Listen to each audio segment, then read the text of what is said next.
Hello everyone and welcome. I have a confession to make. They say, the first step is admitting you have a problem. So I'm just gonna come out and say it. I've got range anxiety. Feels good to get it out. So when my gas tank reaches a quarter of a tank, I will fill it up. Anything less is just too risky. And that's part of why I thought I wouldn't enjoy driving an electric car. I thought it would give me way too much anxiety because driving an electric car, especially many of today's modern electric cars, which have about 100 miles of range, is a lot like driving a gasoline car that only has a quarter of a tank when it's completely full. And so that initially gave me a lot of anxiety, and I thought there's no way that I'm going to enjoy driving around in an electric car, and Nissan was kind enough to let me drive this 2018 Leaf for the past 6 months. Now, driving an electric car for the past 6 months hasn't cured my range anxiety, but it has completely changed my mind about how I feel about them. And the biggest difference about how I felt before versus how I feel now about electric cars after having driven one for a long time is that they actually have plenty of range already. Even the ones with 100 miles, even this Nissan Leaf with 150 miles. And so I think one of the biggest things that pulls people back from saying, no, I can't get into an electric car is the range, only 150 miles of range. But for the people that electric cars make sense for, those that actually it is a logical decision to purchase one of these vehicles, 150 miles is actually way more than enough. And that leads to my unpopular opinion. I'm sure some people will have some negative feelings about this opinion, but it is that if you're going to buy a boring car, if you're just going to go out and buy a boring car anyways, it might as well be electric. And I'm going to get into why in this video and talk about some of the good and the bad things about this Nissan Leaf and owning an electric car, what it's like to live with one for 6 months. And yes, I still fill up my gasoline cars when they reach a quarter tank. Now, electric cars are really fun, but they're not right for everyone. Oof, that was bad. There are certain conditions which I think need to be met in order for an electric car to make sense for people. So the first one being you either have a garage or a place to charge that vehicle. If you don't have a place to charge the vehicle, I'm not saying you can't get by with an electric car, I'm just saying it's going to be less convenient than having a gasoline car. And in my opinion, things should always progress forward. We should always have things that are more convenient, better, easier to live with, which electric cars can be in many ways, but not if you don't have a way to charge them at home. The second thing I think you need if you're going to own an electric car is another car. And now you're thinking, Jason, that's idiotic. Why are you telling me that I should have 2 cars? Hold on, hear me out. I think there is some logic to this. So the majority of 2-person households in the United States have 2 or more cars. So if there's more than 1 person living in a house, chances are that house has more than 1 vehicle. And I truly do think that if you're going to own more than 1 vehicle, one of them might as well be electric. There are so many benefits to these electric cars. Again, if you're the type of person that just wants a car that's going to get you from A to B, it's going to do awesome things. These are actually quicker than, most gasoline cars. It's wild how fast these electric cars are. They have instant torque. They're quiet, they're smoother. There's no rumbling from an engine or a transmission. You can preheat them in the winter in a closed-in environment. You can pre-cool them in the summer. They're very easy to maintain. They're very cheap to operate, and you can start every day off with a full charge. Now, am I saying that if you're single and you don't have a garage, you shouldn't get an electric car? No, that's not what I'm saying. I just think it's going to be less convenient if you do currently. Yeah, you can buy a Tesla and you can have 300 miles of range and you can drive across the country, but it still takes longer. You still have to charge and plug in, and charging times right now aren't as fast as they could be. So I think as a road trip vehicle, gasoline is currently more convenient, and for that, I'm not going to say you should get into an EV if you live at home by yourself, you don't have a garage, you don't have the place to charge it. I don't think, honestly, at this moment, not yet, I don't think it makes sense. But I think there are plenty of people, plenty of families out there living with 2 cars or more for their household, and one of those being electric for around town is an awesome, awesome, awesome choice. That's 3 awesomes. Okay, now that we've talked about conditions for owning an EV, let's talk about range anxiety, because I think this is the biggest thing that kind of holds people back. So we're going to do a little bit of very simple, very easy, very fun, of course, because it's math. Math is fun. Math. And so the math is the average American drives about 12,000 miles per year. If you divide that by 365, that's the number of days in a year. That gives you about 33 miles per day. Any electric vehicle out there, absolutely any electric vehicle out there can get you 33 miles. So that means the average American's needs can be met with an electric car. Now, I'm not saying you got to go on these crazy road trips with them. I'm saying your daily commute can be satisfied with an electric car. Every day you get home from work, you plug in your car. Every morning you get in your car, you've got a full charge. You can do absolutely anything in the city, get around anywhere you need to get, come back, plug it in, and wake up the next day. What do you know? You've got a full charge again. You never have to go to a gas station. Your car is always full every morning. That's a really beautiful thing about electric cars that I think is actually more convenient. It takes 10 seconds to plug it in, and you've got a full tank, full battery charge every single morning. Now, there's actually a lot of advantages of driving an electric car, especially in a city environment where your top speeds aren't very high. Now, of course, most of us aren't ever reaching the top speeds of our vehicles anyways. We're all obeying the traffic laws. And so, in city environments where you can't go that fast regardless, these things are seriously quick because up to about 40, 50 miles per hour, these things have crazy good acceleration. They have all that peak torque available from 0 RPM, and it's available instantly when you put your foot down. So they're very quick, especially at low speeds. Then as you get to those higher speeds, the power starts to drop off. The torque starts to drop off with it. And so as a result, at low speeds in city environments, weaving in and out of traffic, these things are really fun, really quick. It's easy to pull out into traffic when you've just got a small gap. It's easy to make it through that yellow light because you get that instant torque. The second you put your foot down, you go through that yellow light. Again, obeying all traffic laws while you're doing it. But in a city environment, it really is tough to beat how fun electric cars are because you're not doing any crazy cornering. You're just accelerating and then stopping again and accelerating and stopping again. And that's what EVs actually do super well. They're very quick. They're very punchy. They've got instant response. And they're a lot of fun driving in a city environment. Oh, hey there, you wanted to do a little bit more math? Right on. So one of the questions I've gotten from a lot of friends about this vehicle is, have I noticed my electricity bill go up since I've been driving it? And the answer is no, and so we're going to do some simple math to understand why that is. So this car has a 40 kilowatt hour battery pack, and here in Idaho it costs 8 cents for every kilowatt hour that you use. Now, if we assume a charging efficiency of just 80%, and in fact, I've seen studies saying the Nissan Leaf can have charging efficiencies higher than 90%, so we're going with a conservative 80%. So we have 40 kilowatt hour battery pack. We divide that by 80% efficient. That means we need 50 kilowatt hours to charge this thing.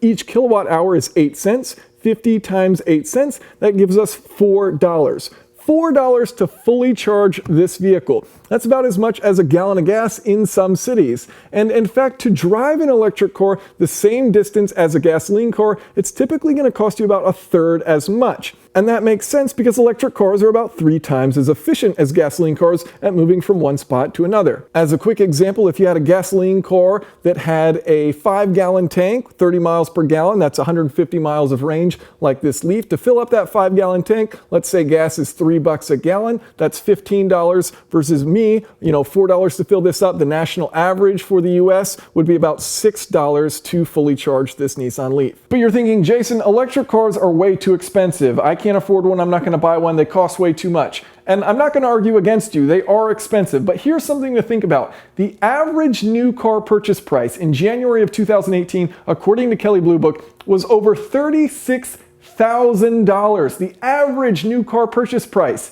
And there are plenty of electric cars that you can get into for under $36,000.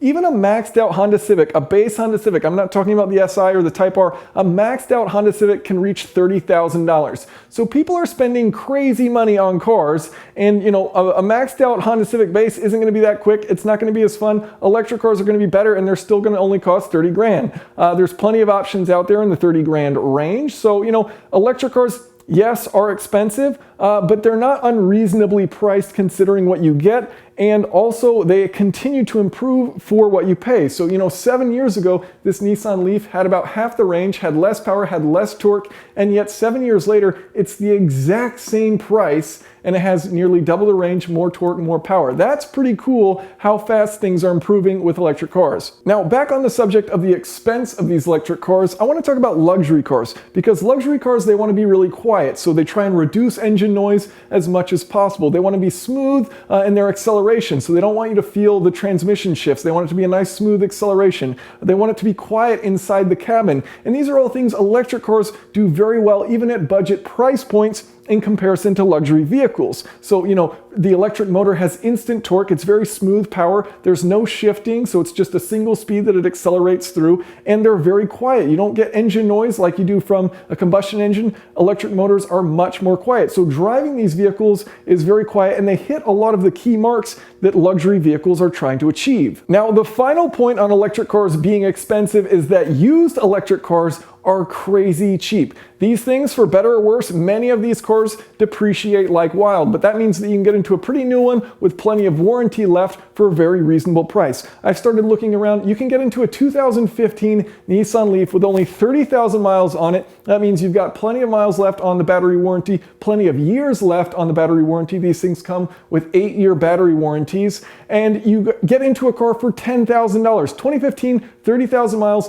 10 grand. I've seen plenty of them online. You can get into these electric cars used for crazy cheap. BMW i3, that thing drops like wild, a third of its price after 3 years, starting at 45,000 down to 15,000 in just a few years. So that does make it seem like it's not that smart of an investment up front, but if you do buy one used, you can save a ton of money on these cars while demand is relatively low and the technology is still improving quite quickly. All right, so now I want to get into the advantages and disadvantages of this particular vehicle, the 2018 Nissan Leaf. I've been living with it, as mentioned, for 6 months, and so I've formed a lot of opinions about what I like about it and what I don't like about it. So starting off with the positive things, the thing I like the absolute most about this vehicle is the acceleration and the instant torque. It's quite addicting. It's very cool. You put your foot down, you actually get put back in your seat. You look at this car on the outside, you don't think anything too much, it's not going to be that quick, and yet you're probably going to win almost every stoplight race, and you're probably going to make it through, every yellow light. Again, obey those traffic laws. It's also very quiet, and that's a nice thing, having conversations in this thing,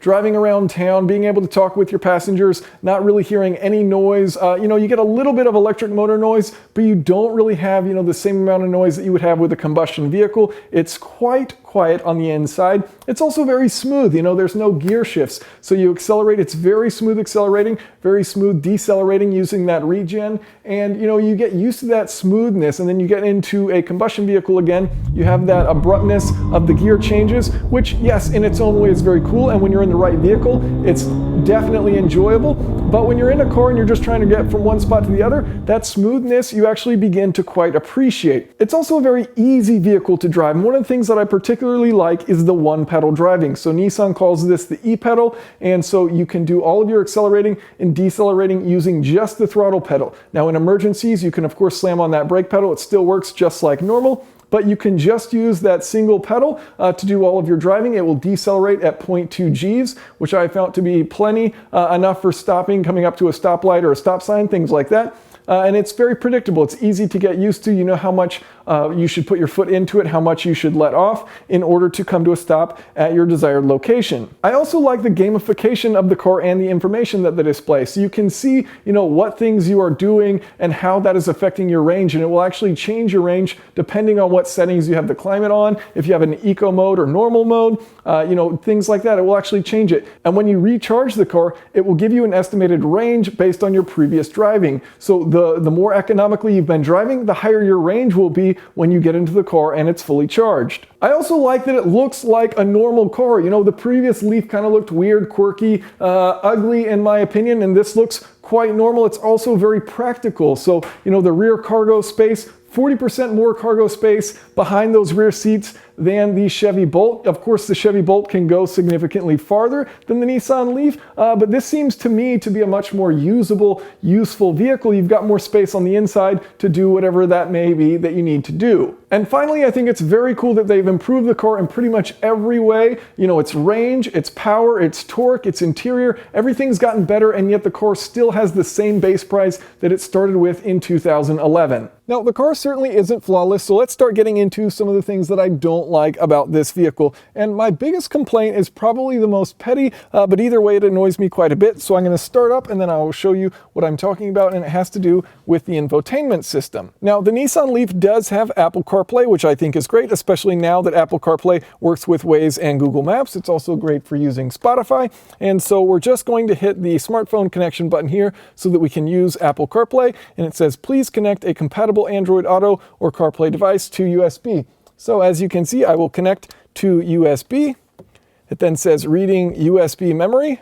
I am now connected to the device. It starts playing a song from my iPod. And then if I hit smartphone connection, obviously I want to use Apple CarPlay, so I hit smartphone connection.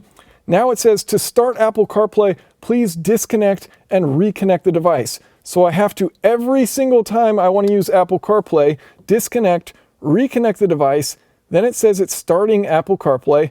And then I can finally go into Apple CarPlay, use Google Maps, Spotify, Waze, whatever. But every single time you use it, you have to disconnect, reconnect that plug. And I don't understand why you couldn't just have the car, turn it on, have it plugged in to your phone, and it automatically enables you to use Apple CarPlay like plenty of other vehicles out there. So that is my biggest frustration here with the Leaf, is that every single time you have to disconnect, reconnect in order to actually use Apple CarPlay. Another thing that I don't like is the way that the brake pedal feels when you're using the e-pedal. So I really do like using the e-pedal and just doing single pedal driving, but occasionally you do need to use the brakes. And so when you do use the brakes using that e-pedal, there's a bit of a dead zone. So as you get into it a little bit, nothing changes. You don't feel any braking, even though you're starting to press on that brake pedal. And then once you get past that initial bit of depression onto that brake pedal, you then start to have some braking force, some additional braking force over the e-pedal's braking force. And so it gives you this weird, unnatural feel when you're using the e-pedal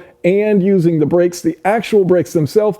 It feels a bit unnatural to do. Now, if you turn the e-pedal off and you just use the brakes normally, they feel normal. They have no dead zone as you initially start to get into them. They feel great. You don't have this transition between mechanical or regen, but when you are using the e-pedal, that's when you notice it and there's a bit of a dead zone and it feels a bit weird getting onto that brake pedal. I'm also not a huge fan of Nissan's Pro Pilot Assist. So this is their adaptive cruise control system, and the reason why I'm not a huge fan of it is it seems overly cautious and a bit too aggressive with the brakes. So for example, if the car in front of you is taking a right-hand turn, you know what speed you need to be at, and then you can pass along by them after they make that turn. With Pro Pilot on, it brakes very aggressively once that person starts to slow down for that turn, and so you come to a very low speed, then the car behind you is mad at you because you're slowing down so much for no reason. I don't like that about it. It seems overly cautious, overly aggressive with the brakes. I've also had it flash at me warnings, and with audible warnings as well, that I'm going to hit the car in front of me when I'm clearly not going to. So coming to a stop at a red light, and I'll use the e-pedal to brake, and I know that I'm fine. I'll have my foot on the brake pedal. I know that I've got plenty of space between myself and the car in front of me, and it will start flashing at me and telling me that I'm going to get into a collision. So it makes you start to panic when there's no reason you need to panic. You're actually stopping with plenty of distance between you and the car in front of you. I also wish that the car offered telescopic steering. This is the SV. It's the middle tier Nissan Leaf, and you can move the wheel up and down, but you cannot move it in or out. So, I wish that I could bring the steering wheel a little bit closer, but unfortunately there's only one set setting for the steering wheel. You can put it all the way up, which is nice. I've got plenty of room for my knees. But that said, I would like to be able to bring the steering wheel in a little bit closer. Now, one final disadvantage as far as the Nissan Leaf is that the battery is air cooled. And so vehicles like the Chevy Bolt, Teslas, they use liquid cooling for the battery, and this enables you to keep them in a much tighter range, and that's where batteries like to be. Batteries like to be in a very specific temperature range, and when they get colder than that or hotter than that, they get very unhappy, and you can have increased battery degradation. Now, Nissan has made changes to the Leaf and the battery over the years to improve this, but it still is using air cooling, and I think there is an inherent advantage to liquid cooling. And part of what makes me think that is their owner's manual. They give you some tips as far as things that you should do for keeping the battery life long for the lithium-ion battery. One example is that they say allow the vehicle and the lithium-ion battery to cool down after use before charging. So in other words, they're saying when you come home from work, don't immediately plug it in. And I think that's kind of crazy. You should have a cooling system that can manage that battery's temperature. You can plug it in, you go inside, you don't worry about it. So I think it's kind of unreasonable to assume that the consumer should do something where they have to come back out into the garage, back out to their car and plug it in later after it's cooled down. Everything, again, as I mentioned earlier, should always be more convenient, not less convenient. It also says use normal charging or trickle charging and minimize the use of public fast charge or quick chargers. And so,